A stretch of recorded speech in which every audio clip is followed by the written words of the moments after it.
Hello, everyone. David from Mortgage Choice. It's Tuesday, the 5th of September, and the Reserve Bank, as expected, has left interest rates on hold. This is the third month in a row where they've decided not to increase interest rates, and hopefully it means that we're either at the top of the rate cycle or getting very close to it, and that we won't see any further rate rises. Time will tell, and we'll get into the Reserve Bank notes to see where they're coming from, but hopefully it means that we're very close to the end of rate rises. So I'll just share my screen here and take you through what the Reserve Bank made note of today. They did decide to leave rates on hold. They noted that inflation in Australia peaked back in December and that the monthly CPI indicators for July showed a further decline. And there were some articles out late August that said that they expected inflation to drop even further down to roughly 4% in the coming CPI update. I think it's due out in October. The Australian economy is experiencing lower growth than they would have normally expected, and this is all due to the increase in interest rates. Kind of a good thing in a way that we're seeing a slowing in the economy. It means that these rate rises are working. Inflation is coming down, but that the labor market is very strong. The economy is operating at a high level. It means we've got good capacity. So even though we may see a slowing in the economy, it means that we can turn things around pretty quick if they start to decrease interest rates. They also noted the issues going on in China. Obviously, we're very closely aligned with China and their success with their economy. So that might give us a little bit of pause for concern if the Chinese economy continues to struggle. But time will tell on that one.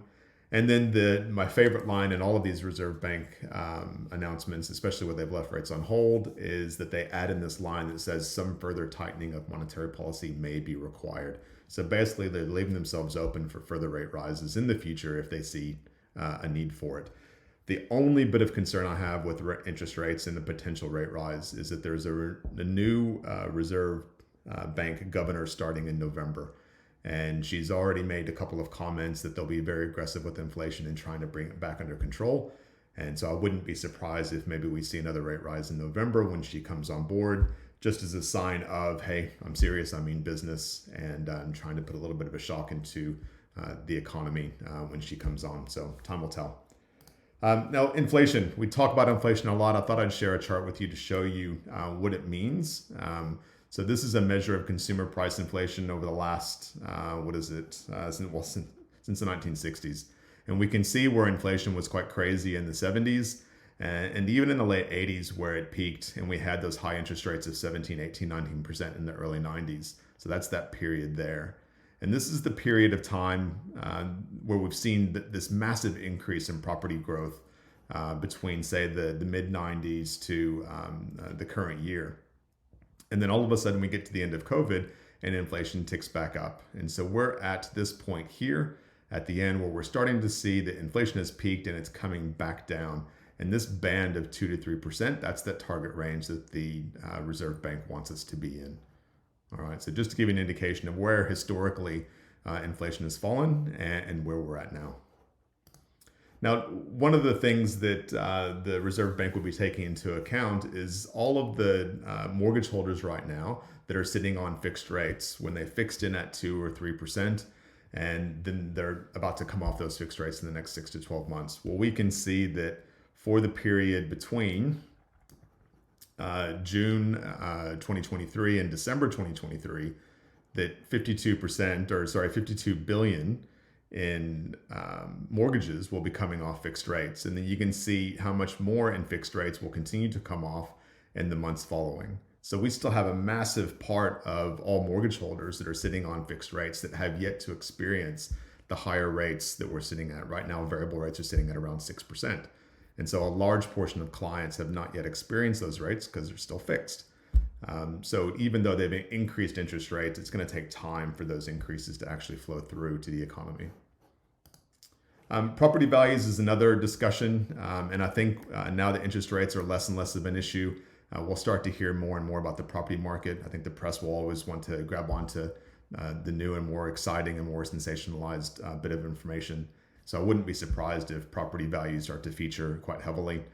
What this chart is trying to show you are the correlation between property growth, and that's represented in this blue line, and the cash rate or interest rates. And so what we're trying to highlight here is that every time we see a decrease in the cash rate, we start to see an increase in property values. And so over time, when you see the interest rates fall, you see the property markets tick up. And the reason why I'm making this point is that we're now coming to the end of this interest rate cycle where there's a good chance that we've seen the last of our interest rate rises, and then the only direction for interest rates to go is down. And when we start to see interest rates coming down, it means that borrowing capacity gets easier and easier for clients, and it's likely that we'll see an uptick in property values. So I speak to a lot of clients that are trying to time the market. They're trying to position themselves so that in 6 or 12 months, they would expect the property values to come down, and then they can jump on property. But I don't see that actually happening. There's so much demand for very little stock. We're not building a lot of homes. And so my expectation is that we're going to see values ticking up quite a bit in the coming months. Time will tell, but that's my expectation. Now, for first home buyers, we have a lot of good government schemes available. There's a stamp duty waiver for a lot of first home buyers up to $600,000, discounts on stamp duty on purchases up to $750,000. And then there's a first home guarantee scheme by the federal government that's fantastic, helps you avoid pay mortgage insurance, and the government is in no way involved in your loan or in the ownership of your home. And then there's some not so good government schemes. There's the Victorian Home Buyer Scheme that has some restrictions where they're part owner of the house. I'm not a huge fan of it. So if you're a first home buyer out there and you haven't spoken to us yet about the benefits that you could qualify for, please give us a call and we'll take you through the pros and cons of each of the schemes and work out which one might suit you best. Also for first home buyers, it's really important that you have a pre-approval in place. Most agents won't take an offer, won't even have a discussion with you about making an offer until you've proven to them that you've got a pre-approval in place. And it's for good reason. They want to make sure that you're serious. Agents in the past would take an offer from someone that didn't have pre-approval, and then 2 or 3 weeks later, they'll find out that finance has fallen over and they've got to go off and find another buyer. So having a pre-approval in place shows the agent that you're very serious. And when we've got such little stock available, it's very important that you put your best foot forward and try to make your position as strong as possible. And having that pre-approval in place is going to help with that.